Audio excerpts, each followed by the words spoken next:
that I'm curious to get your take on. Perhaps you might not agree with me. So let's get your thoughts as we go into this. So of course we know world's in a crazy situation with the coronavirus. India just got on a 21-day lockdown. US is in big lockdown. We all know lots happening with the world. And today I was reading an article about these young kids on spring break who basically just couldn't care less. Could not care less. They were just kind of like, this is America. I do what I want. I'm going to party. I'm going to go drink. I'm going to go eat. I'm going to go hang out on the beach. This is how I live my life. And there's this mentality that they could not care less, even if they got the coronavirus themselves. I heard one kid was like, even if I get the coronavirus, I don't care. It'd be worth it. I'll get a party. But clearly, they don't care about anybody else. They don't care about anybody else getting it, or the impact that this might have in the larger picture for our collective humanity, for the human family. So what this really translates to is our separate from these young kids who are arguably dumbasses, really, or perhaps just ignorant, however, if we were trying to be a little less judgmental about it. But if you look at the big picture, how is it that we view the world, especially America, especially our culture here? I mean, the pursuit of happiness. That is what it's all about, right? Life, liberty, and the pursuit of happiness. That is a deeply, deeply flawed concept for multiple reasons, and let's talk about it. For one, what the hell does happiness even mean? Nobody can really answer that question. What does happiness even mean, right? We all have various answers, but if you look at from the beginning of time, the philosophers, trying to understand the true nature of happiness, there's no real concrete answers. Plenty of amazing books about it, and there's really no concrete answer. So for one, it's a flawed concept because we don't even know what we're pursuing. And any goal-setting type methodology will tell you clarity on the outcome is essential. So for one, we don't even know what we're pursuing. But here's why it truly is a flawed concept. Because when you are living with the mentality that it's about the pursuit of happiness, any barrier in the way to that then becomes an obstacle. Any struggle, any challenge, any suffering, any pain is an obstacle to the pursuit of happiness. So we live in a world that is looking at things like, I get $1 million, I get a house, I get a car, I get a relationship.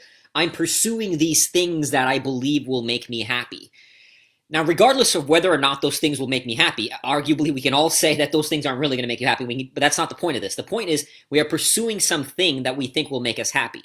And so anything in the way of that thing is a barrier. It's a problem. It's a challenge. And as a result, we don't know how to respond to adversity. I've always said the fundamental ethos of Fearvana is to help people develop a positive relationship to the experience of pain, the experience of struggle, the experience of suffering, however it shows up, fear, stress, anxiety, whatever it may be. Most important skill to develop a positive relationship to the experience of suffering. Now, collectively, our human family is going through some challenges. Clearly, with the coronavirus, we are going through some struggle. And think about this. I mean, right now, our ability to handle this on an individual level, forget about collectively, our individual level is everything. It's going to shape not only our experience of this current adversity, but how we get through on the other side. It's easy to handle life when it's good. It's easy, of course. Life is good. We can't complain. What's the problem? When it gets hard, what we do then will shape us. It will shape our individually, spiritually, our financial destiny. In every context, it will shape our lives. That's why it's so important. And this is the fundamental question that religion and everybody asks, why do we suffer? There's a great book called When Bad Things Happen to Good People, written by Rabbi Harold Kushner. Religion has tried to answer that question fundamentally forever. Why is there suffering? Why is there suffering in humanity on earth? And when you look at pursuit of happiness as our goal, suffering is a barrier. It's an impediment to that happiness.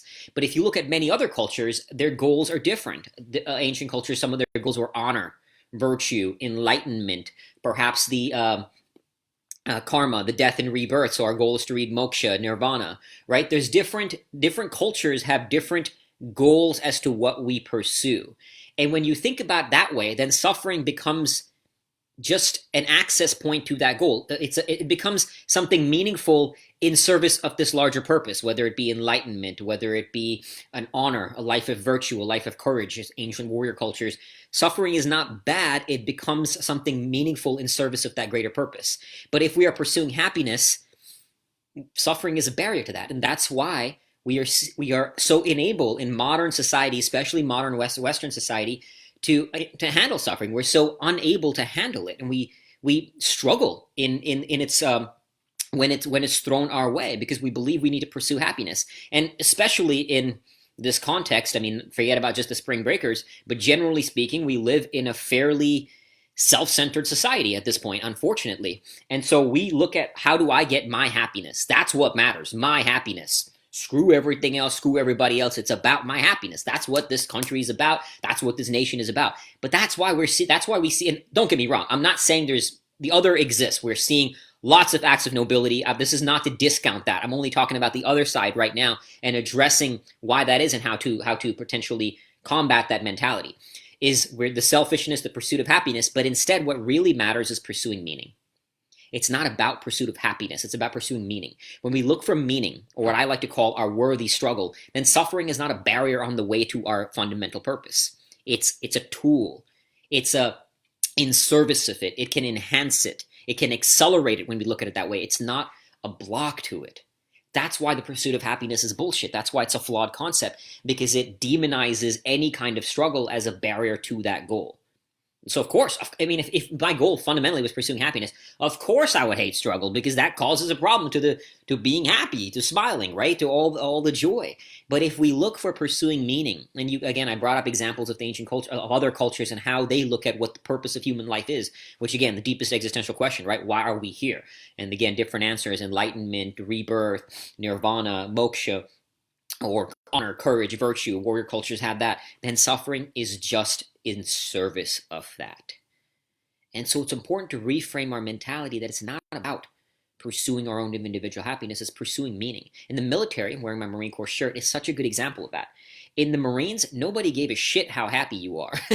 They couldn't care less how good I felt, whether I was happy today. What mattered was the men and the mission, the meaning. So your purpose, you are here for something greater than you, for this mission, whatever the mission may be. And this is not a political conversation about the nature of wars, all that, but you are here for the mission.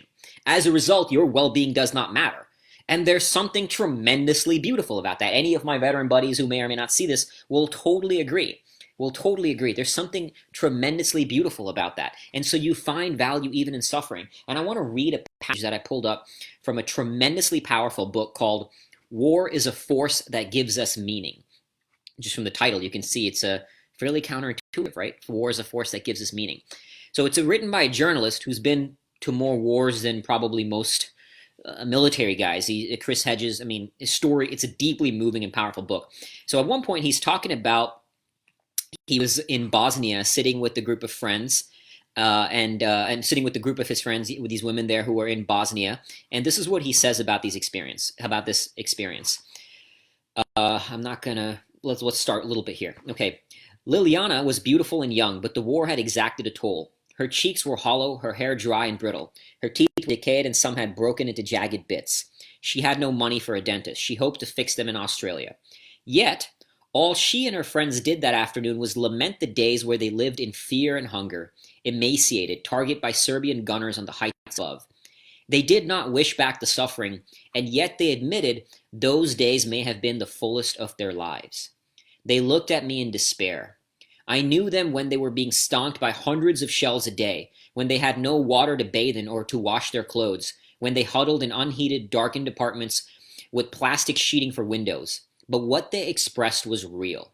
It was the disillusionment with the sterile, futile, empty present. Peace had again exposed the void that the rush of war, of battle, had filled. Once again they were, as perhaps we all are, alone. No longer bound by that common sense of struggle. No longer given the opportunity to be noble, heroic. No longer sure what life was about or what it meant. Very, very, very powerful passage. It talks about, in these experiences, and we're also seeing that in the context of what's happening here with the coronavirus, in the experience of shared suffering, there's a purity to it. There's a kind of peace to it. And I know this from firsthand experience being in a war zone. I felt more peace sometimes there than I felt ever before. And it's paradoxical because at the same time, when you're in Iraq, we're all waiting to came back home. I could not wait to go back to war. And I was volunteering every chance I could get because there's a strange kind of peace to war. And that's what this passage really illustrates. There's a kind of beauty to suffering. And I'm like, don't get me wrong. I understand people are going through some really dark times as a result of coronavirus and what's happening, losing jobs, people in really dark times. By no means do I wish that on anybody. Of course not. The point that I'm trying to make is that the suffering we feel, if we view our lives in the lens of something greater, it now has purpose. It now has meaning. We can also appreciate the purity of it, which is why I wanted to read this passage, that there is something simple to a life, to experiences of intense struggle, of intense hardship. And it goes against the nature of pursuing happiness, especially that passage, right? That's so fundamentally against. And of course it is. I mean, what the situation they experienced, and yet they lamented that experience. Man's search for meaning, which I talk a lot about, same thing. Finding meaning in the suffering. So the idea ultimately is create meaning, seek out a worthy struggle. This is why I referenced cultures. There's actually another great book, Walking with God Through Pain and Suffering, that talks about it, you know? He says one could say that in each of these other cultures' grand narratives, I just read some of those things, the attainment of tranquility, enlightenment, virtue, nobility, honor, all these kind of different goals that other cultures had. One could say in each of these cultures what human life is all about. Suffering can be an important chapter or part of that story. But modern Western culture is different. And then he kind of goes on, but to kind of convey the point that I was making is that, you know, and so the meaning of life is to have the freedom to choose the life that makes you most happy. And therefore, suffering can have no meaningful part. It's a complete interruption of your life story. It cannot be a meaningful part of the story.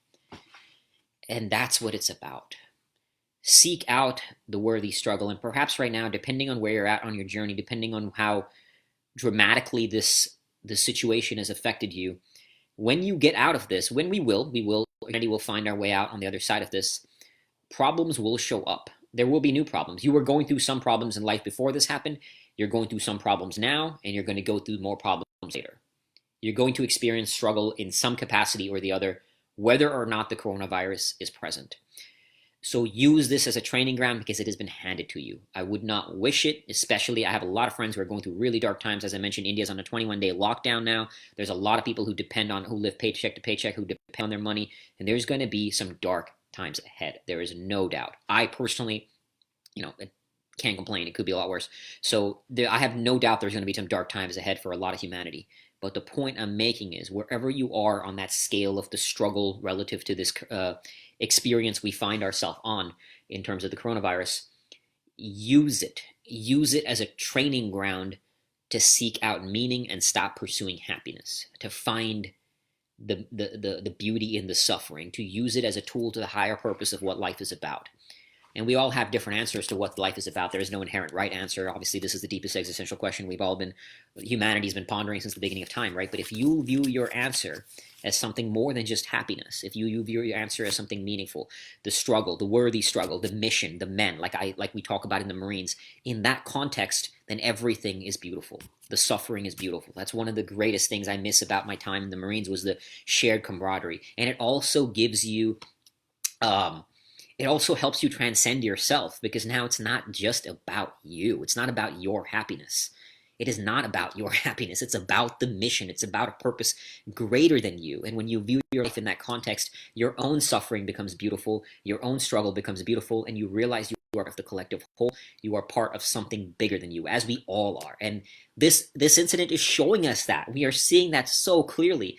There's all kinds of stories about how one person was sort of single-handedly responsible for the massive spread of coronavirus. There was, I think, one I read in Korea, and I think one in some South American country and stuff like that. We're all connected, and this is showing us that. So use this opportunity, use this struggle that has been handed to us, whether we like it or not, seek out something more meaningful to this experience, to your purpose, to our purpose of life, to why we are here. And stop looking for happiness. Look for meaning. Look for that worthy struggle. And that will help you not only find beauty in this suffering, it will help you view your life in the context of something greater. And the nobility of that, I mean, if not, forget about just the nobility, that will make you more happy than anything else. So paradoxically, it will create happiness as a side effect. Much love, suffer well, seek out that meaning, and I wish you all a great week ahead.